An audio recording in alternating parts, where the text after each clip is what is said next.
Hi, this is Yolanda from vanveenbulbs.com, and in this segment we're going to learn about how to dry herbs.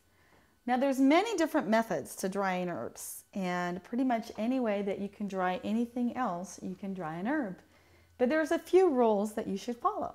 From my experience, any herb that has small leaves and woody stems, like this little thyme here, is better to dry not by the stove. So it's better to dry that just by taking some of the sprigs, tying them together and just hanging them up.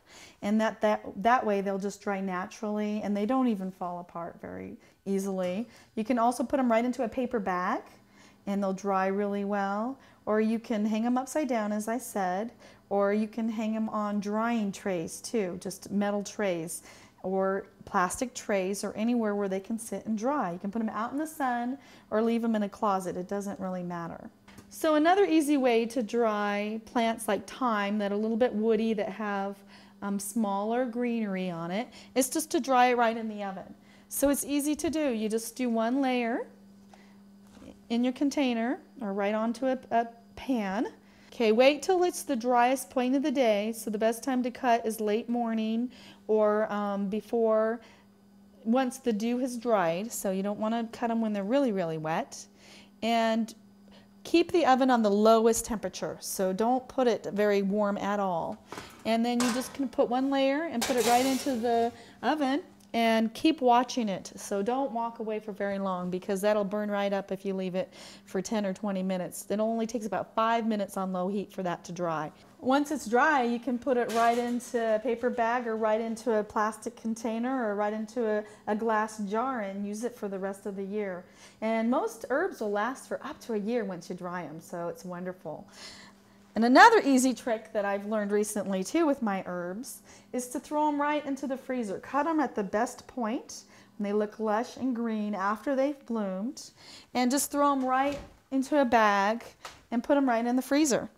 And they'll freeze just like they are fresh, and you can use them for about up to 6 months even. They'll taste great, and they'll just be like any other fresh vegetable or fresh herb, and you can use them right in your cooking. So when you're trying to dry more leafy type herbs like cilantro or basil, a lot of times just air drying them doesn't work because they start curling up and not looking that great, or even in the oven is a little more difficult to do because they just kind of curl up to nothing. But an easy trick too with pretty much any herb, you can dry them right in the microwave. So the trick is to grab some and put it in between some napkins or paper towels and make sure you have it on both sides. And you just run it for just a few seconds. It doesn't take very long at all. And so you just keep checking them too. I always run about maybe 10 seconds to start, not too much longer because it could start a fire if you leave them for very long. And you'll see that this is already probably halfway dry. So I just keep checking them. They kind of smell like they're burning. But in the end, you'll have dried cilantro that you can add to your dishes all winter long. And I do it with basil too, and I've done it with my mint too, and it works really, really well. And once it's done, it's almost dried now. It keeps its color and everything. This is completely dry, and it looks totally fresh.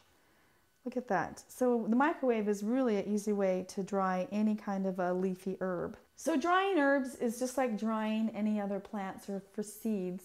And it's really easy to do, and whether you do it in the air, in the microwave, or in the stove, always check your herbs all the time. Never let them sit for too long. And that way you can save them, enjoy them for the rest of the year.